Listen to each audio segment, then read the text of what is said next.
Hi, welcome to the Mangala Samiti podcast, where I talk about business, life, personal development, and other ideas that matter. I am your host, Mangala Samiti, and I am many things: a chartered global management accountant, CFO, author, voiceover artist, and so much more. But I really am just one thing, and that is a creator. I create content and solutions to problems and challenges. I hope this podcast will help you on your own journey to greatness. The first recommended step in strategy and defining the direction of where you're headed and want to go is starting with your vision and mission. Vision. Your vision is the overarching reason you're doing whatever it is that you are doing, the ideal world that you want to see in the future and over a lifespan. Your mission, on the other hand, is the fundamental objective of why you're doing whatever it is you're doing, but focusing more on your present. See, the two are often used interchangeably, as the difference is very, very, very small and subtle. But these define your why you do what it is that you do. So why is this the first recommended step, defining your vision and mission? The reason is because every single strategy that you employ, every single step that you then take, every action you execute, and every decision you implement should be assessed in line with these two. So the decision that you're taking now, or the action that you're choosing to implement, is it taking you one step closer to achieving your mission, or is it helping you achieve your vision? See, it's a way of aligning your path to ensure that you're headed in the right direction. So before you take that step and make that decision, you ask, is this going to help me achieve my mission? If the answer is no, then you abandon it and you move on to the very next decision. And once again, you ask the question, will this help me in achieving my mission? Will this help me in achieving my vision? The steps that you take should be getting you closer each and every single day to your mission and to your vision. That is the general idea. See, I want to thank you so much for tuning into this week's episode. This week, let's chat your why and the reason behind why you do whatever it is that you do.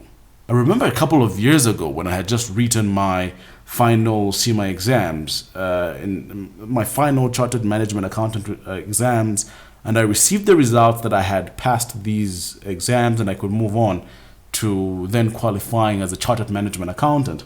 My then boss asked me, how did you do it? Because you're always working in the office in the morning, you leave late, you come early. Where did you find the time? Because every single person, everybody else in the organization that has tried to study and pass the CMA qualification always complains about the same thing, and that is that there isn't enough time for them to do their studies. They are overworked and they can't get to it, so their progress is not as quick as they otherwise would be, and people then have stalled progress. So what it is that you did, and I told him, look, I'm going to be very honest with you. It's because I made the choice to study this qualification, a personal choice. It was my choice because I understand and I know exactly what it is that I'm trying to achieve. It wasn't because it would make me a lot of money, as a lot of them are told and believe. It's because I wanted to learn and use whatever it is that I've learned to make an impact. See, I know my why and what I want to achieve, so I did every single thing I could to create time to get to it, even when it seemed impossible. See, he and I would always have these great debates, and one particular one that we'd have was about people and why people go to work and why they start businesses and so on. And we'd always say, if I remember this, we'd always say people never do things because of money. Money is not the main objective. It has never been, and it will never be. People wake up every single day to go to work, to run their business, or any single thing that they do to bring them an income, not because they want to make money, but because they want to ensure that their responsibilities, the responsibilities that they have, whatever they are taken care of.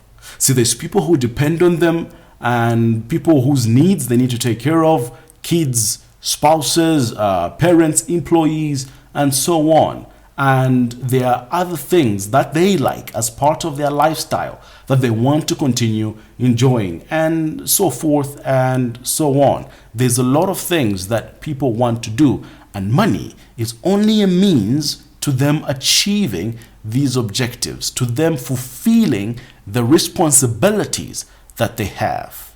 And once you understand this, you can help so many people, achieve the many things that they want, that they need, without you paying them a cent. You see, this is a very important lesson to understand motivation in leadership and management, because once you do, you then begin to realize exactly how to lead and how to motivate and how to get people to support your vision without only utilizing money as the only resource, because there's other ways and other means to help people achieve their objectives, to help people fulfill their responsibilities without paying them a cent. You can offer them the money, but then you'd find in situations that the money will not be enough, but people will still leave. It's because you have not understood the reasons why they wake up every single day to come and support your vision. You need to understand that. You need to develop a personal relationship with them so you can fully understand and get to appreciate the reasons why they come in every single day to help you achieve your vision. You pay them the salary, but the salary is not enough. There's other motivational factors, and you only get to understand those motivational factors once you begin to understand who they are behind the mask, who they are in their personal lives, the things that they want to achieve, the objectives that they have, the responsibilities that they need to fulfill. One of my very good friends also was on the journey of attaining the CIMA designation. However, she kept on failing this one paper up to a total of 7 times. 7 times she failed this paper. Imagine that. First time, she failed. Second time, failed. Third time, failed again. But she really extremely wanted it so bad. I remember she told me she began to question at some point whether this qualification was indeed meant for her. See, from her experience and throughout her life, she was extremely smart, very intelligent, and she had achieved a lot in her past, but she just couldn't understand why this one exam proved so difficult and kept on eluding her grasp. So she had never ever failed anything 7 times. 7 times. Can you believe that? See, but she didn't give up. She believed that she could do it. It just made her want it more and more, and she went at it again.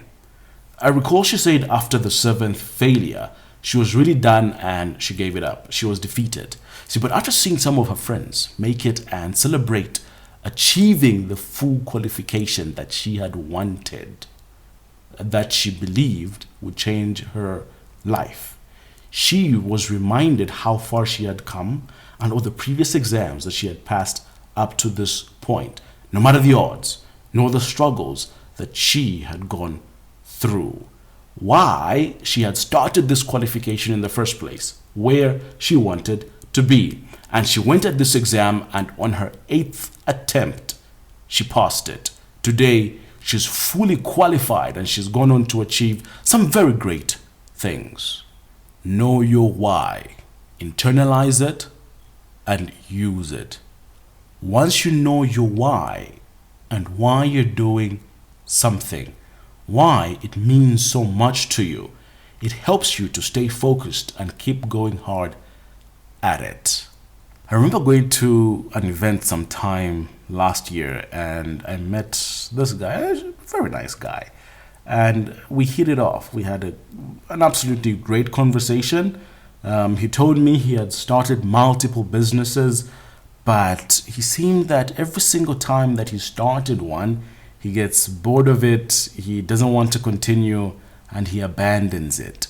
I remember he said he had done about 4 businesses: a clothing business, an events business, an IT business, and the 4th, I think, was a tuition business. But none of them had been successful. And I asked him why. He said it was because each business he had set up, he did so because he wanted money and he wanted to make money quickly. But each business, and this was the problem that he found, each business required an investment upfront of time, money, and other resources, especially that he's still working and has to provide for a family, his wife and kids. He simply couldn't afford to continue working on projects that couldn't bring in money quickly. So he stopped all of them as soon as he realized that it wasn't that easy. He told me he's taking some time now to understand himself and answer the question of his own why, so that the next business he starts is one that is born out of pure and a clear passion, and it's clear to him why exactly he wants to do it, what problem he is solving, and he can commit to this course of action because the purpose in his mind is clear. Find your why. Nothing else matters when you do. You see, I find it funny, but I found that it's from the people that I have least expected that have really had the largest impact on me and on my life as an individual. It's really a pity that some of them will never truly know the extent of how instrumental they've been in my life. See, I think somehow that is our purpose, and it explains why you never ever need to change who you are, why you would rather stick to your true self in everything. So be honest with yourself and everyone around you every single time. Not everything is meant to feel good, because there's heartbreak, there's pain, there's joy, there's happiness, and so many other feelings. But all of them do tell us something. See, by being true to yourself, you inspire, influence, and impact so many people without ever knowing exactly how and to what extent, but you'll never ever regret any interaction. In order to do this, know your why and the reason why you do whatever it is that you do.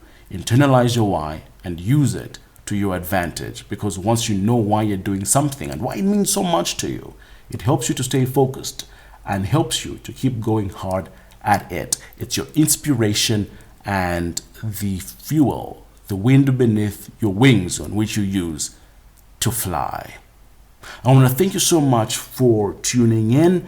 And as usual, if you have any feedback, any thoughts, any ideas, please do send me an email on mangaleso.meaty@gmail.com. I always love receiving your feedback and reading your comments and your mails, your messages. It really, truly is encouraging for me and for me to continue the podcast, because at least it reminds me and lets me know that this podcast is making some sort of a difference in your life. I thank you for all the support that you've given to the podcast and to myself to date. Until next time, have a great week.